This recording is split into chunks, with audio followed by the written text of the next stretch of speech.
राष्ट्रीय बंधुआ मजदूरी उन्मूलन अभियान समिति ने एक ऐतिहासिक अध्ययन जारी किया है, जिसमें भारत में प्रवासी बंधुआ मजदूरी के बढ़ते संकट को चेतावनी दी गई है।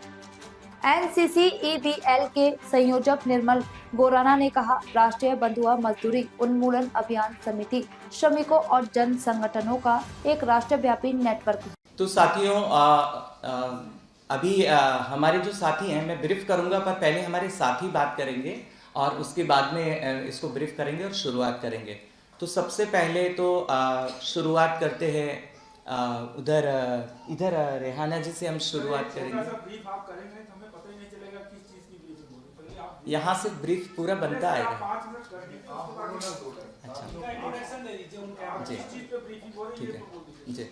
तो national campaign committee for eradication of bonded labour एक देश भर में व्याप्त एक नेटवर्क है और ये मजदूरों का और जन संगठनों का नेटवर्क है।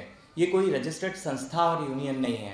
ये एक लूज नेटवर्क है जहां मजदूर गुलामी की शिकायत लेके आते हैं और हमारे मजदूर साथी ही रेस्क्यू करने के लिए जाते हैं और वहां से उनको रेस्क्यू करवाने के बाद पुनर्वासित करते हैं।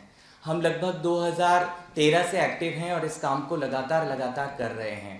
मेरा नाम निर्मल गोराना है और मैंने अपनी ज़िंदगी की शुरुआत ही इस बंधुआ मजदूरी के मुद्दे से की है और इस काम को अभी भी हम पूरी ताकत के साथ कर रहे हैं।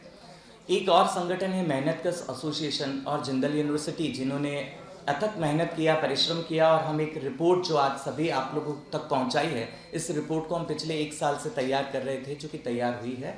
और आज की इस प्रेस कॉन्फ्रेंस का मेन उद्देश्य, ऑब्जेक्टिव है, वो ये है कि देश भर में जो बंधुआ मजदूरों के लिए मुक्ति के लिए जो कानून बना है और बंधुआ मजदूरों के पुनर्वास के लिए बंधुआ मजदूरों की पुनर्वास की योजना बनी है, ये दोनों ही कानून और योजना, वो दोनों ही ज़मीन पर लागू नहीं हो पा रहे।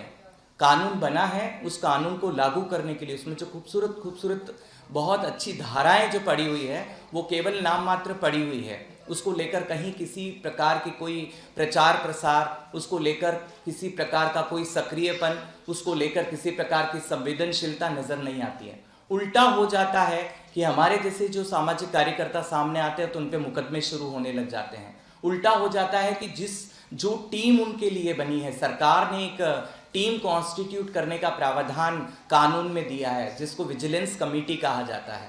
तो बंधुआ मजदूरी कानून जब 1976 में आया और सरकार ने ये मान लिया कि पूरे देश भर में से बंधुआ मजदूर तो मुक्त हो गए, पर हम जाकर देखेंगे तो हिंदुस्तान में सबसे ज़्यादा एग्रीकल्चर सेक्टर वर्कर, जिनको खेतीहर मजदूर कहा जाता है, हम किसानों की बात नहीं कर रहे हैं, खेती में काम करने वाले वो सारे लैंडलेस वर्कर जो कि किसानों के यहाँ पे जाके काम करते हैं, खेती में काम करते हैं, और सबसे ज़्यादा संख्या उनकी है। उसके बाद अगर हम जाते हैं तो निर्माण मजदूरों की संख्या देख लीजिए, ईंट भट्टा मजदूरों की आप जाके संख्या देख लीजिए, उनके कार्य की दशाएं किस प्रकार है, काम की जो परिस्थितियां हैं वो ही बंधुआ मजदूरी का प्रतीक है।